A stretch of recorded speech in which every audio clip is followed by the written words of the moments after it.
Bonjour, bienvenue dans ce nouveau Culture Mag. Aujourd'hui, nous voudrions apporter un éclairage culture à une actualité qui a secoué Israël la semaine dernière, le racisme anti-noir, le racisme vis-à-vis de ces juifs éthiopiens. Nous recevons l'un des tout premiers auteurs juifs, israéliens, éthiopiens, traduit en français. Il s'appelle Omri Teg Amlak. Il a publié chez Actes Sud Astéraï. Astéraï, c'est l'histoire d'un petit garçon qui quitte Gondar avec sa famille pour traverser à pied le désert et venir vivre en Israël. Nous verrons avec lui les difficultés d'intégration, l'accès à l'emploi, au logement, à l'éducation. Nous verrons aussi s'il est dans le fond plus facile d'être intégré lorsque l'on choisit la voie de la culture, artiste, mannequin, écrivain, photographe, plutôt que médecin, juriste ou banquier. C'est ce qu'on verra avec cet écrivain. Et puis, nous reverrons également un reportage diffusé l'an passé pour comprendre les liens entre les juifs éthiopiens, israéliens et leur pays d'origine. Nous avions suivi le chanteur Mahmoud Ahmed d'Éthiopie. Il avait donné un concert à Tel Aviv pour la plus grande joie de sa communauté et de toutes les communautés. Et puis pendant ce Culture Mag spécial, nous vous montrerons des photos. Elles sont faites par des artistes israéliens dans le cadre d'un projet. C'est le projet J-Docu, le quotidien des Juifs noirs en Israël vu sous plusieurs angles.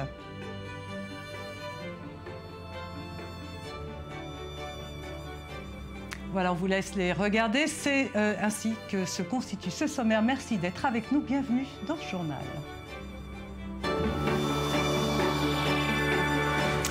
Israël face aux démons du racisme anti-noir. La semaine dernière, une vidéo où l'on voyait deux policiers tabasser un jeune soldat juif noir d'origine éthiopienne a provoqué un débat national. Des manifestations ont eu lieu à Jérusalem, à Tel Aviv, pour soutenir le jeune homme. Des manifestations violentes, plus de 60 blessés. Alors on voulait, dans le Culture Mag, revenir sur ces manifestations de colère avec un auteur israélien, noir, juif, éthiopien. Il a été le premier à publier un livre en hébreu. C'était en 2009. Le titre Astéraï, c'était chez Actes Sud. Bonjour Omri Teg Amlak. Avera. Shalom, merci, shalom. Merci d'être avec nous. Qu'est-ce que vous ressentez aujourd'hui? זה קצת מבלבל להיות פה בישראל בתקופה הזאת. C'est un peu compliqué d'être en Israël en cette période, et surtout lorsque vous êtes juif d'Éthiopie. D'un côté, voir la violence, et de l'autre, voir nos droits piétinés comme ça c'est très dur.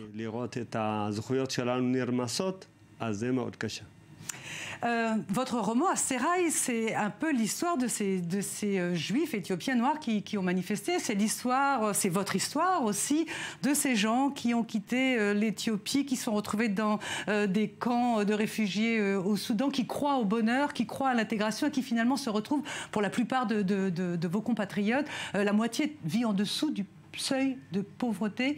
Qu'est-ce que ça vous fait, vous qui êtes arrivé en Israël en 1984 ?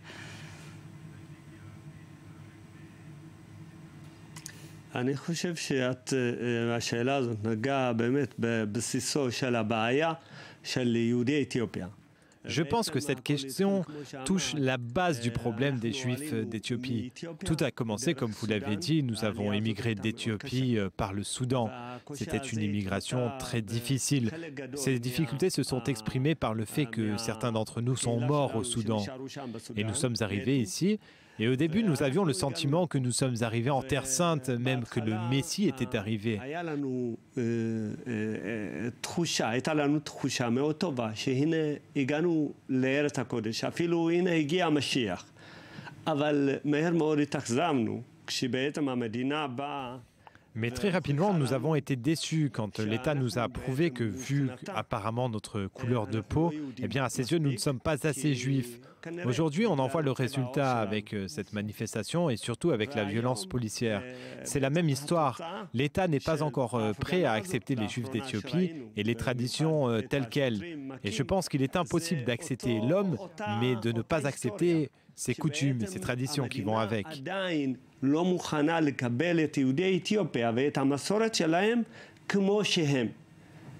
ואני מאמין שאי אפשר לקבל את האדם On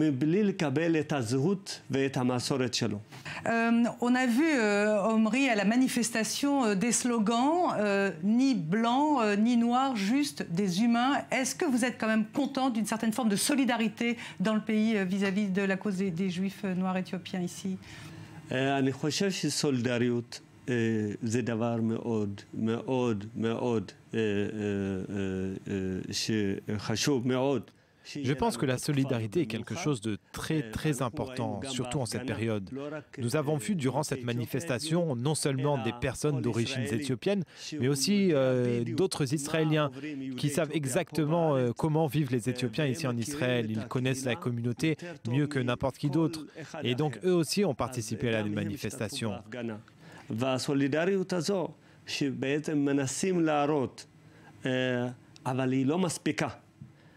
Mais cette solidarité ne suffit pas puisqu'elle ne provient pas de l'État, cette même institution qui s'entête à voir dans les Juifs d'Éthiopie des non-Juifs. Et il n'est intéressé de voir en eux seulement des Juifs convertis.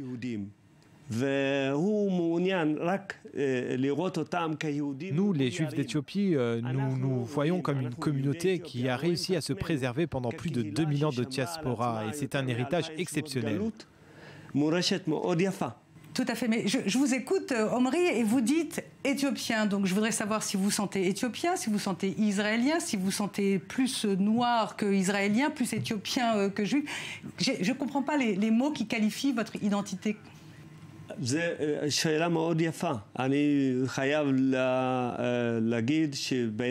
C'est une bonne question. Je dois dire que l'identité, c'est le fond du problème ici.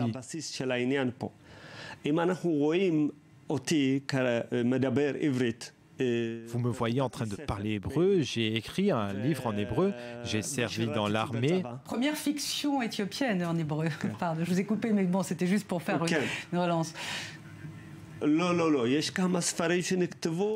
il y a eu quelques livres qui ont été écrits, simplement ils n'ont pas franchi les frontières d'Israël et n'ont pas été traduits à l'étranger.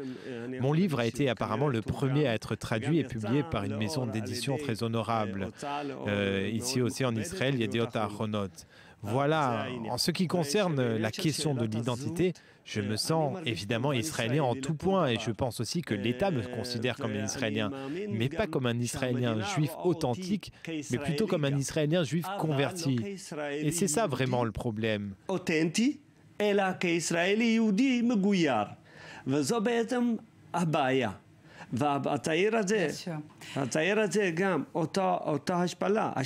C'est aussi ce qui s'est passé avec les policiers, ça découle du même problème. Ce policier, c'était un citoyen israélien comme moi, comme n'importe qui d'autre, et lui, il sait que les Juifs d'Éthiopie, eh bien l'État les traite de façon inférieure par rapport au reste de la population.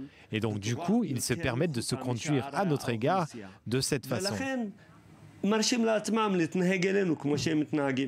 Bien sûr. Omri, on va regarder dans quelques instants un reportage un peu plus anglais sur la musique éthiopienne. Je voudrais juste savoir, vous habitez à Haïfa, qui est une ville très mixte avec des Israéliens arabes, des Israéliens juifs. Comment vous vivez à Haïfa? Est-ce que vous sentez le racisme? Est-ce qu'on vous regarde comme... C'est quoi votre quotidien?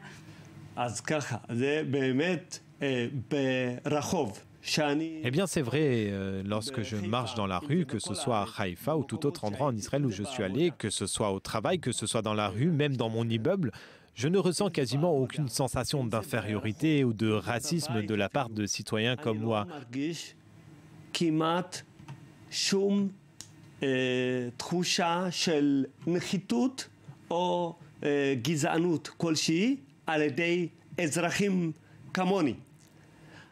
Le problème commence et s'achève lorsque nous devons nous rendre dans des administrations, des institutions, que ce soit dans des ministères ou lorsque l'on recherche un emploi.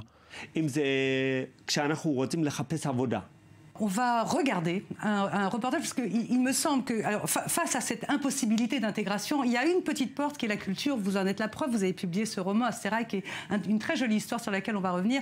Je voudrais qu'on regarde le reportage réalisé par David Gombin. Il a fait le portrait de Mahmoud Ahmed, qui est un Éthiopien qui est venu en concert pour la première fois en Israël et qui a réussi à établir des liens avec la communauté israélienne, juive, noire, éthiopienne.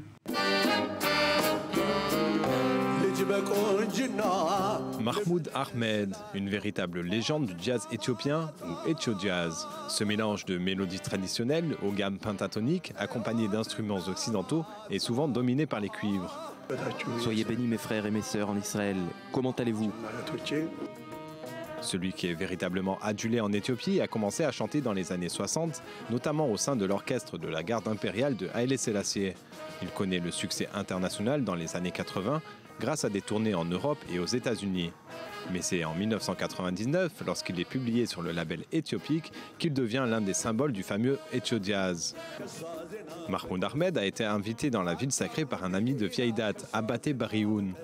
Les deux musiciens ont joué ensemble durant de nombreuses années en Éthiopie et en Europe. Abaté fait partie de l'ethnie des Juifs éthiopiens Beta Israël. En 1999, il émigre en Israël, rejoignant ainsi ses 100 000 compatriotes en Terre Sainte. Ce soir, l'heure de la réunion a sonné. Cela fait de nombreuses années que je ne l'ai pas vu et que je n'ai pas joué avec lui. De le voir ici à Jérusalem dans ce festival, c'est comme un rêve pour moi.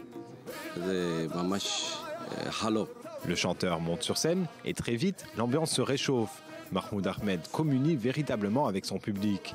Même lorsqu'un pépin technique lui empêche de se servir de son microphone, il ne se démonte pas. Il commence à improviser pour le plus grand bonheur de ses fans.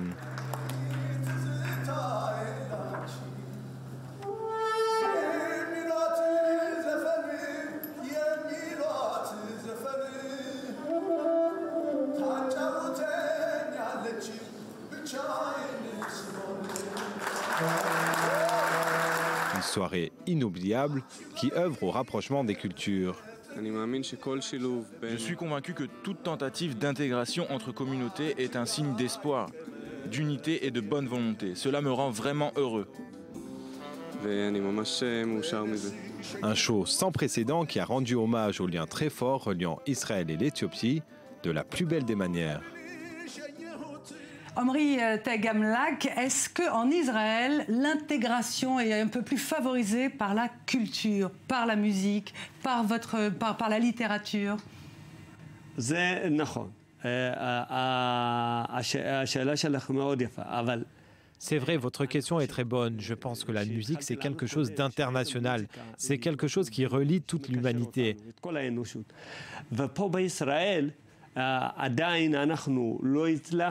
Et ici, en Israël, nous n'avons pas encore réussi à nous exprimer, bien que nous ayons des chanteurs et des chanteuses. L'ensemble de la population les apprécie. Mais nous n'avons pas encore réussi à dépasser nos limites. Nous n'avons pas encore atteint notre objectif, qui est l'égalité entre tous les citoyens en Israël.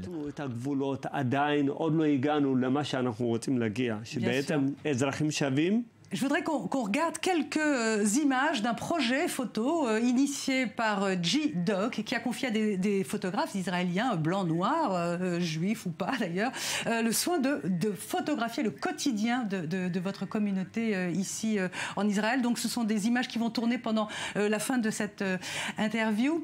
Omri Asterai, c'est votre histoire. C'est l'histoire d'un petit garçon qui quitte l'Éthiopie, qui traverse à pied le désert, qui se retrouve dans un camp et qui arrive en Israël. Est-ce que les événements qui ont lieu là, cette semaine, dans votre pays, en Israël, est-ce que ça vous inspire une autre histoire, autre chose? Et puis surtout, quel est votre regard sur la situation depuis les années 80?